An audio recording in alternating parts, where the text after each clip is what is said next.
Godmorgen, Timmy. Det så godt. Ja. Hej, Eva. Hej, Arne.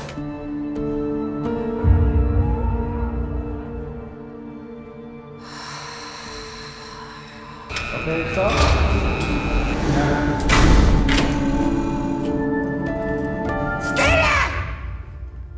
Jeg vil gerne flyttes til midt og 0. Tak. Det er en sikret afdeling, det ved du godt, ikke? Ja.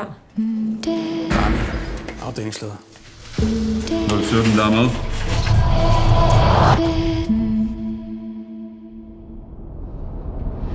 Hvad fanden skal du i 017? Du er udmærket klar over, at vi aldrig går ind til en fange alene, eller hvad?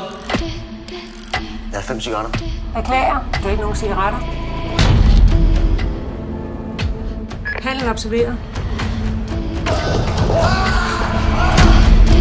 Hvad helt præcist er det, der sker inde i cellen?